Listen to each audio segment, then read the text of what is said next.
Hello, I'm Pete. I'm here to talk about where we are going as a Ethereum community, but as a crypto community in general, and in terms of like where we are actually going long term, not just proof of work to proof of stake, but what happens beyond proof of stake.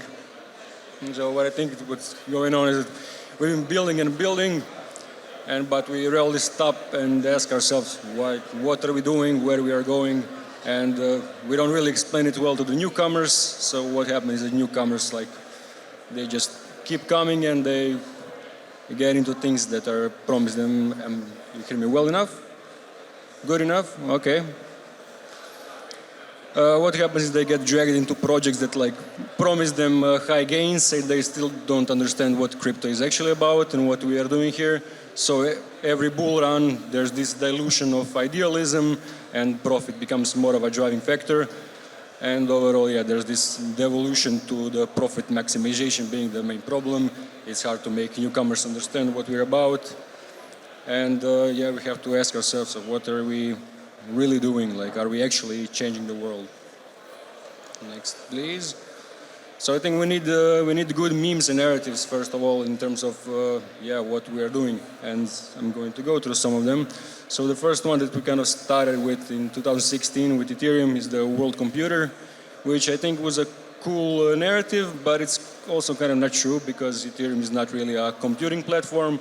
If you tried ever using it to compute something, then you are incredibly rich and have a lot of time. So then going on, there's one of the memes is ultrasound money. And I think what I don't like about ultrasound money is that I think the reason most of us are here rather than in Bitcoin is because we see Ethereum as offering a lot more possibilities. It's not just about better money, but about better whole socioeconomic ecosystems. And and what is this ultrasound money for? Because it seems that what it's mainly for is for using this grand casino where people just keep farming shitcoins, buying JPEGs, and props to the people who are buying them who want to support the artists and for funding cool projects. But most of the people are buying all of that for speculation or signaling. And there are cool NFT projects, obviously, that donate their proceeds to public goods, like the Moonshot bots, like Project Arc, and a bunch of others. So I don't want to talk something bad about them. That's all great, but a lot of it is here for not really doing much useful. And then we go from degen to regen, and I like this meme because it kind of it says the path for proceeding from the degenerate farming and speculation to doing something meaningful, but it doesn't try to change human nature. It more so exploits human nature and funnels the proceeds to something positive, like public goods. And Ethereum is solarpunk. It's one of the memes that I really vibe with, and it's being pushed on recently. You've probably seen it by Awaki. So for those who don't know, solarpunk is an art movement that tries to envision the future in which the humanity has solved contemporary challenges and mostly focused on sustainability, so climate change and solving pollution and that sort of thing. And so you see solarpunk is an art movement imagining the future.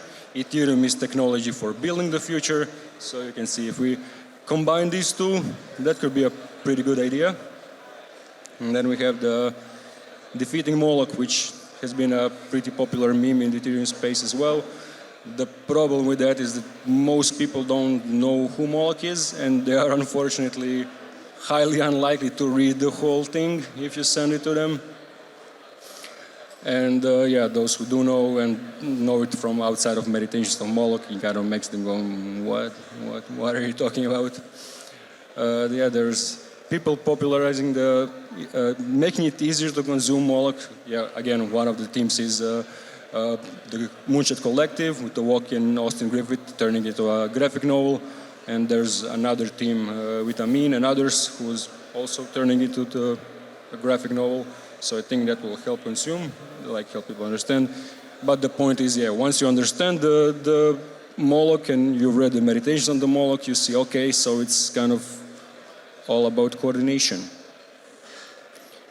And we do have some pretty cool tools for coordinating in the Ethereum space, like from basics like rewarding, staking, slashing, and to DAO frameworks that keep growing in terms of their feature sets and all the tooling around the DAOs.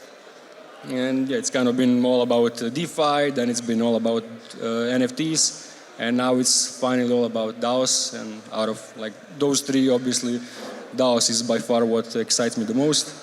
But we're also still super early, and so all these tools and communities that are doing these things are all over the place and in various states of development. The tooling around is still pretty basic, and DAO to DAO interactions are only now starting to become a thing. And you see on the horizon, there's things that actually work, and we're getting there, but not quite there yet. So, yeah, come on.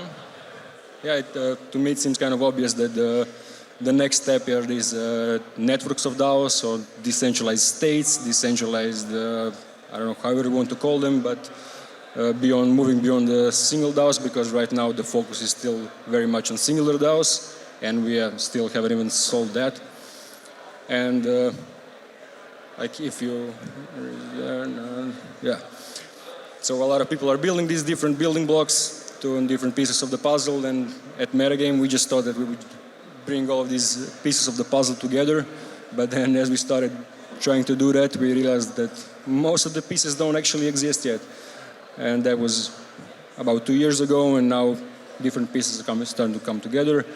And yeah, we've been building some of these pieces ourselves, but we want to focus more on supporting other projects that are building these different pieces, and supporting these inter-DAO initiatives for building these different pieces. So some of them are the Web3 Profiles group that we have with the Ceramic team and others, and like a bunch of other organizations that are interested in having interoperable decentralized profiles integrated inside their dApps. We have skill trees, which are used for mapping knowledge and sort of skill attestation systems. We have the Bounties protocol being resurrected by Simona and Mark, which is about sharing tasks between organizations.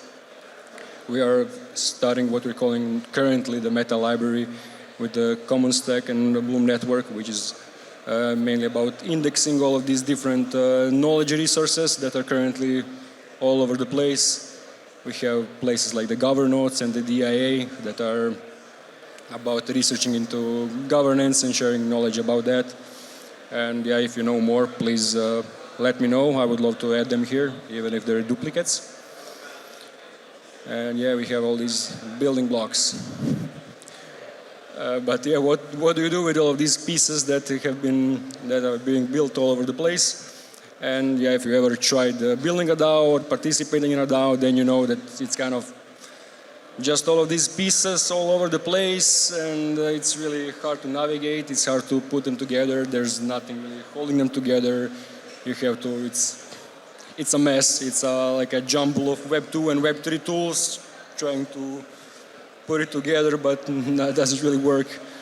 And yeah, learning how to navigate the space, finding all these pieces, putting them together, using them, it's not exactly intuitive. So yeah, first of all, there are already projects that are helping others to put these pieces together, like the Seed Club or the Kernel, that are getting people through the flow of creation and showing them these different pieces. But I think we also still need something that holds all these pieces together, because even after you found all of these pieces, it's really hard to operate them because they're a jumble of tools that's all over the place. And I think one other thing that would be useful is to map all of these resources.